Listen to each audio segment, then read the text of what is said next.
शुरू होते ही नज़ला, जुकाम, खांसी ये तो आम है। बच्चों, बड़ों, बूढ़ों हर किसी को ये सब मसले हो रहे होते हैं। तो मैं आपके लिए लेके आई हूँ एक बहुत ही मजे की रेमेडी जो उन लोगों के लिए है जिनको बलगम का बहुत इशू होता है।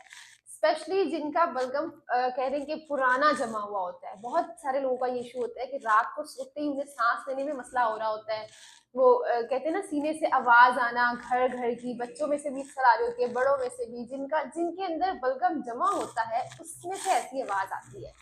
तो फिर जिसकी वजह से खांसी बहुत होती है, स्पेशली रात को जब आप सोए होते हैं, सांस लेने में मसला होता है और खांसी बार बार हो रही होती है। तो ये होता है जब आपके सीने में बलगम जमा हुआ हो। तो इसके लिए मैं आपको एक बहुत मजे की रेमेडी शेयर करने वाली हूँ। इसके लिए आपने क्या करना है कि पूरे दिन में जो भी आपने खाना पीना करना है करें, रात को भी खाना खा के सब कुछ खा पी के जब आप सोने लगे हैं तो सोने से पहले आपने लेनी है एक अंजीर। ठीक है, एक अंजीर खा लेनी है आपने। अंजीर जो है वो बलगम के लिए बहुत अच्छी होती है। आपके सीने में जो जमा हुआ बलगम होता है उसको ये कह लेंगे मेल्ट करती है या उखाड़ती है। ये एक अंजीर आपने रात को खानी है और उसके ऊपर आपने ये मिक्सचर जो है वो 1 चम्मच रात में लेना है। इस मिक्सचर को, ये क्या चीज है, इसको बनाने का तरीका आपके साथ मैं शेयर कर देती हूँ।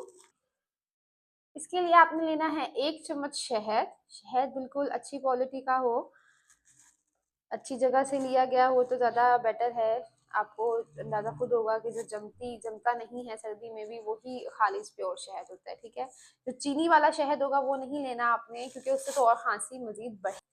1 चम्मच शहद हमने लिया था, हमने टीस्पून लिया है और उसमें आपने डालनी है आधा चम्मच हल्दी। हल्दी भी आपकी देसी हो, जो हमारे पैकेट्स में आती है वो बिल्कुल भी सही नहीं होती। तो देसी हल्दी किसी पंसार की दुकान से लेके आएँ और कोशिश करें बस चीज़ें सारी जो हैं वो खालिस हो। आधा चम्मच हमने इसमें डाल दी है हल्दी और तकरीबन आधा चम्मच से थोड़ी सी कम हमने ली है काली मिर्च। काली मिर्च भी जो है वो खांसी के लिए बहुत अच्छी होती है। तो ये चीज़ें हमने इसमें डाल के करनी है मिक्स। ये इस तरह से बन जाएगा मिक्सचर। अब इसको आपने 1 चम्मच लेना है रात को सोने से पहले। अब ये मिक्सचर इस तरह से तैयार होगा। जो पूरी रेसिपी मैंने आपको बता दी है बहुत इजी है, सिंपल है। बस इसमें ख्याल ये रखना है कि चीज़ें हमारी खालिस हो, देसी हो। और इस मिक्सचर की 1 चम्मच आपने इसको गरम करना है हल्का सा, और गरम करके 1 चम्मच आपने इसकी ले लेनी है। वो खाने के बाद आपने उसके ऊपर कोई पानी नहीं लेना, कुछ भी नहीं खाना, बस सो जाना है। ये काम आपने बिल्कुल सोते हुए करना है। जब आप बेड पे लेट चुके हैं, आपको नींद आना शुरू हो जाए ना, तब आपने करना है। क्योंकि अगर हम पहले ही ले लेते हैं तो ऊपर कुछ ना कुछ खा लेते हैं या पानी भी पी लेते हैं, तो उस तरह से ऐसा नहीं होता। ये कंटिन्यूसली करें आप, कंटिन्यूस इसको 10 दिन तक करें। डेली रात को लेके सोएं। इसका जो असर है वो तो आपको 3-4 दिनों में ही पता चल जाएगा। ये जो रेमेडी है ये मैंने खुद इसको ट्राई किया है, एक्सपीरियंस किया है, और इसकी गारंटी का अंदाजा आप इस चीज से लगा सकते हैं कि मैंने अपने हस्बैंड पे ट्राई किया है और उनको भी जो उनका उनका ये मसला था और उनको जो बलगम का इशू था वो उनका अब निकलना शुरू हो गया है। क्यों, 3-4 दिनों के अंदर ही हमें जो है इसका बहुत अच्छा इफेक्ट नजर आया है। तो लेकिन ये है कि इसको आप कंटिन्यूसली, मैं ये रिकमेंड करूंगी कि हफ्ते से 10 दिन आप कंटिन्यूसली करें। उसके बाद ऑल्टरनेट डेज कर लें, एक दिन करके एक दिन किया, एक दिन छोड़ दिया।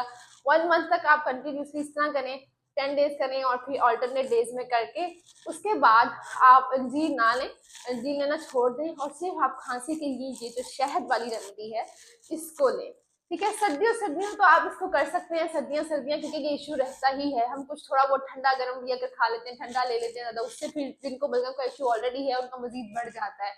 तो ये रेमेडी बहुत बहुत अच्छी है, इसको लाके ट्राई कीजिएगा। और अगर आपने ट्राई की हो और उसका क्या आप पे क्या इफेक्ट आया है उसको कमेंट सेक्शन में लाजमी बताइएगा। मजीद मजे की रेमेडीज के लिए kindly subscribe my YouTube channel.